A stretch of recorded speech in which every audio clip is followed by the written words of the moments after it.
Welcome to part 1 of the Week 12 preview brought to you by Brian's Deductions. If this is your first time clicking on this, if this is your first time viewing, first I'd like to say I appreciate you for taking the time to click on this video and taking time out of your day to click on this video. If you're returning, I appreciate you for continuing to take time out of your busy schedules and things to support the channel, to support this content. For the first time viewers, as I said before, I appreciate you clicking. I also hope that the content that we will touch on today will intrigue you and motivate you to come back and continue to support. So, as we stated in the Week 11 recap, this part is just going to be basically touching on the Thanksgiving games and the Black Friday game for this week. Also, so before we get into the content, I'd like to ask that you like, comment, subscribe, and share with everybody you know. And when you comment, just feel free to give us more ideas, whether sports related, entertainment related, or just anything out of the realm, and hopefully we can put that together. So yeah, just real briefly, I wanted to take the chance to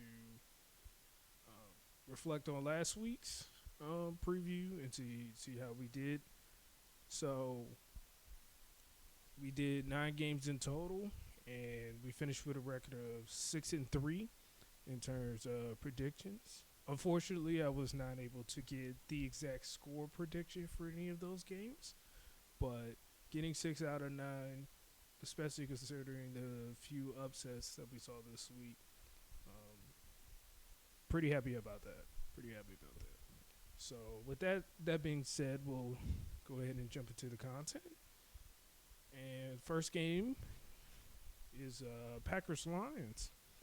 So for this game, I think from the Lions standpoint, this is just a situation where you go ahead and you try to just keep this game as simple as possible. Just try to run the ball down Green Bay's throats, as you have obviously the fifth best rushing offense right now, and you're going against the 28th ranked defense against the run.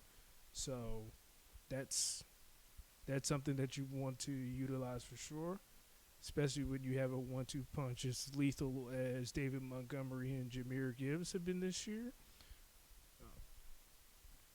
I think we have to give the Lions front offense credit for being willing to take Jahmyr Gibbs, because there's not a lot of teams that would have taken a running back in the first round, and especially considering some of the players that went later. So, but being able to find that value in finding a guy that fits your system is bigger than anything in that situation, and you have to commend them for that. Obviously, being able to run the football will allow them to give Jared Goff the chance to settle in and be able to make some plays. So while he is averaged more passing yards and had a better completion percentage when he's in the games that they've lost over the games that they've won, it shows that obviously they're a much better team when he's not being asked to do as much. Now, of course, he's had to make plays here and there, and that's a sign of a good team and a good quarterback, obviously, because you still have to make plays at the end of the day. But I think everybody understands that the Lions' bread and butter is being able to run the football effectively, be effective all play action, which is something that Jared Goff is really good at, and just making sure you keep the ball out of harm's way. Not quite manage the game, because I think Jared has obviously has done better than that, but just making sure that you follow that formula and continue to ride it to victories. And the other thing is, it's not like the Lions are scoring like like 17, 20 points a game. They're averaging a fairly good amount of points. So the formula's been good, but it's also not something where, like, as I said, like with the Browns or the Steelers this week, where you're asking your defense to hold a team to like 10 points so you can win every week. So they've been doing the necessary things to be effective and to win games. On the Packers side, in order for them to have a chance, I feel like they have to start. They have to start fast for sure, which is obviously something that they have not been able to do this season, as they are currently 31st in first half points per game, but they are first and second half points per game. I do think a part of that obviously is the amount of penalties they have, as they are currently 30th right now in penalties per game. I think that, and when you look at the games that they've lost this year, usually those penalties come in crucial situations, usually near the red zone, and they usually stop the momentum that the team has had. I think another thing is obviously Jordan Love himself, who will be a big X factor in this game if the Packers are going to find a way to win. He's had his moments, obviously throughout the season. Usually more so in the second half than the first half. I remember there was a tweet earlier in the season that was talking about how his first half EPA was very shaky, but then his second half EPA was off the charts, especially right after the Saints game. And obviously they found ways to win some of those games, but against the better teams like a Detroit, like a Philly, like somebody like that, you're not going to be able to. It's going to be hard to come from behind, especially if the Lions are able to run the ball at the rate that we expect them to. So, because this is a 12:30 start Eastern time, I believe that we may see both teams be a little sluggish to start, so this game may be a little bit closer than people would expect. But I still have the Lions winning this game, and I have them winning 27-23.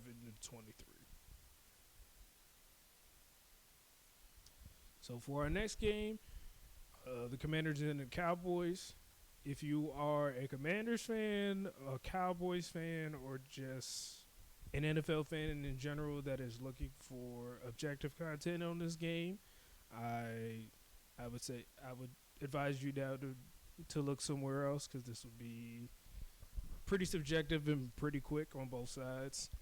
For Dallas, I mean, this is just one of those where just got to make sure you win. This is essentially your third straight bye week, because you had the Giants in Week 10, you had the Panthers in Week 11, now you have the Commanders, who are, I guess you could say, in disarray, but we'll get to that. We'll get to them in a sec. So this is one of those, if you're Dallas, you just need to handle your business at home and go ahead and win. And for Dallas fans, you can go ahead and enjoy another win this week, and continue to listen to the pundits bloviate about how good your team is. But as we all know, they haven't had that statement win against a team that we actually think is as good. But they do have Philly in a few weeks, so we'll see how they fare then. But for the fans and for other people that will say, well, what are they supposed to do? I mean, they're doing what they're supposed to do. They're winning games, they're being dominant and things of that nature. But it's just a situation where I myself cannot say that they are the team to beat or anything like that, when we saw how they looked against San Francisco. And even though the Eagles have looked shaky, obviously, again, they're still 9-1. So it's hard for me not to not to take that into account. For the Commanders, this is a situation where I don't I don't know unless you're the most optimistic fan. I have yet to run into any Commanders fan who has thought differently about how this game is going to go. This feels like one of those situations where the Cowboys start out fast, probably jump out to like a 14-0 lead, and then obviously Washington is playing from behind the whole game, and then they find a way to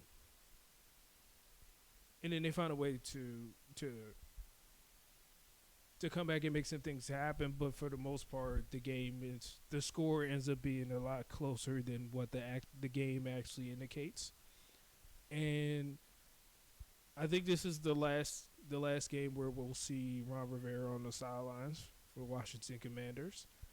I think him and Jack Del Rio will be asked to pack their bags after the game is over, especially with the bye week coming up right after that for the Commanders. So you go ahead and you make that move. Probably promote Eric Bieniemy to head coach and see what the team looks like and how they respond over the last 5 weeks. 5 weeks of the season because we have a week 18 now. So the last 5 weeks of the season coming off the bye, and see what kind of progress you have going into next season. Again, Sam Howell's continuing to show strides as the weeks go by. So I don't think this is a situation where if they were to lose out, and be like a top 3 pick that they're looking at a quarterback or anything like that.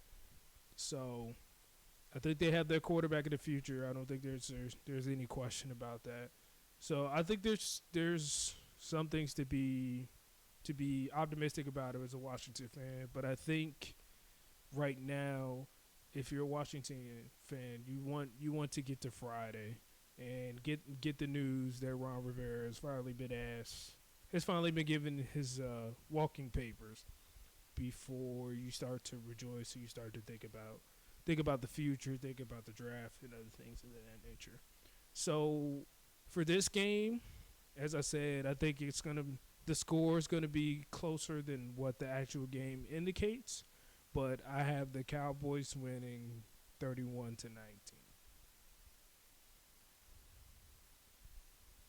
And now we move to another divisional matchup. This one has a little more stakes, obviously, than the last one, as this will be a battle for first place between the 49ers and the Seahawks. Now, for this game, I think the biggest X factor is if Geno Smith's elbow is good to go or not. Because if it isn't, we saw what that offense looked like against Drew Lock against the Rams. And you're playing a much better 49ers defense, who is top 5 in opponents' points per game allowed. In opponents' points per game, total yards allowed, rushing yards allowed, and takeaways. So that's a recipe for disaster, especially if Geno is unable to perform throughout the game. Now, we did see him in the 2-minute drive make some throws. So as a Seattle fan, you're probably encouraged. But it's still a quick turnaround, obviously, and for anybody, let alone somebody with an elbow injury. So we'll see how he looks Thursday. But yeah, I think that's the biggest thing for that game. We'll see what Geno looks like. I don't think we're gonna see Kenneth Walker in this game. As we said in the recap yesterday. Well, the recap on Tuesday. I apologize. And it's a situation where they're already 25th in the NFL in rushing yards per game. So playing against a team like the 49ers, you don't want to get one-dimensional, but they might not have a choice. but to throw the ball all over the yard, which makes Gio's injury even more of a question mark. So that's definitely going to be interesting to see. But I think this is just a game where the 49ers defense controls it throughout. I think Brock Purdy makes a few plays um, to be the difference in the game. But again, I think this is one where San Fran's defense just carries the day, and I have them winning that game 23-10. And for our final game of part one, the Black Friday game between the Dolphins and the Jets. So the first thing is obviously last year Tua did not have the chance to play against the Jets because he had the multiple concussions. So it'll be interesting to see what he looks like and what Tyreek Hill will look like against the Jets this year because Tyreek's numbers weren't as prolific with Skylar Thompson and Teddy Bridgewater throwing them the football. However, Raheem Mostert was very effective against the Jets last season, and as of right now, Miami is second in rushing yards per game, and the Jets are 30th in rushing yards allowed per game. So it'll be very interesting to see which way Miami tries to go about attacking this. I think it's a situation where, unlike last week where I said I thought they would try to run the football and try to establish a run, I think this might be another week kind of like they did it against the Raiders where you try to get Tyreek the ball early and often, and you obviously use your pass to set up the run this week. Now they did give Raheem most of the ball 22 times against the Raiders, so it's not like they just abandoned the running game, but it was just one of those things where the pass was a lot more effective, and obviously when you have a guy like Tyreek Hill, your pass game is gonna be more effective no matter what. But being able to run the football is gonna be good, an effective part of this game, and I'm sure they'll probably run the football a whole lot anyway because they should have a good lead for most of the game, considering that they are playing against the Jets, who would be starting Tim Boyle on Friday. Also, big piece that we haven't been able to talk about on the podcast that we that I wanted to discuss about like maybe a month ago, but he was still hurt at the time, obviously. Jalen Ramsey coming back has definitely helped stabilize the defense, as they are currently ninth. Well, as they have been ninth in passing yards allowed per game since he returned, and obviously Jalen Ramsey himself has had 3 interceptions. So, being able to take the number one receiver out of the game, Devontae Adams did have a big touchdown catch last week, but basically being able to take away the team's number one receiver, and being able to roll coverage to the other side of the field, or to you do exotic blitzes, or Jalen just opens up the playbook for you because of his ability to take away one half of the field.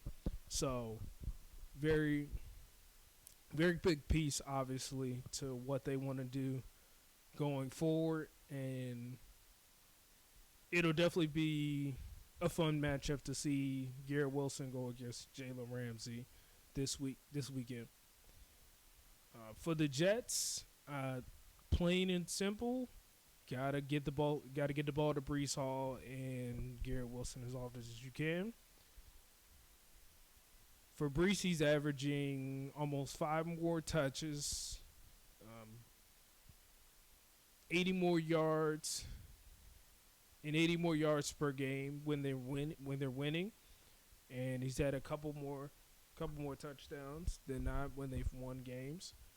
For Garrett, his numbers are pretty similar in terms of targets per game and catches per game, but the catch rate is an 11% difference.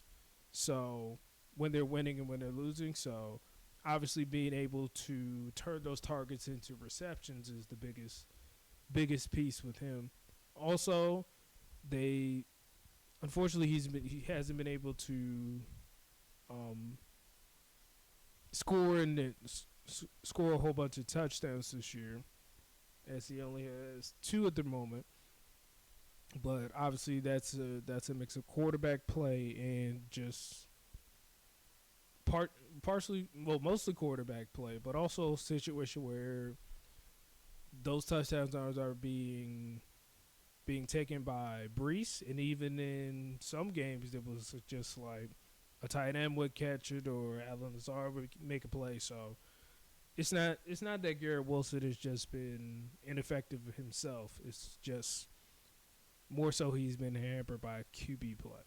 So for this game, kind of like we said, I think that the Dolphins offense will be humming all game.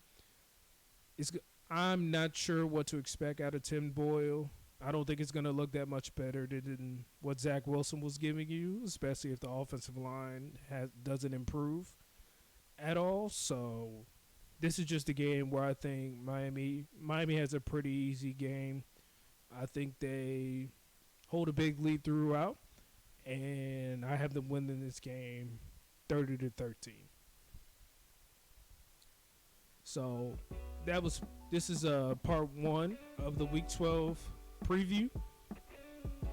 Stay tuned for part two, where we will have the key games for Sunday and Monday night.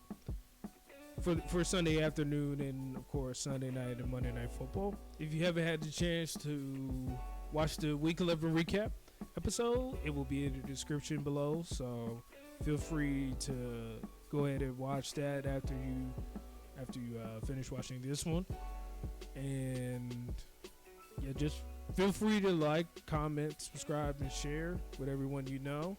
This has been another episode of Brian's Deductions. I appreciate you for watching part one of this Week 12 preview. And stay tuned for the next play.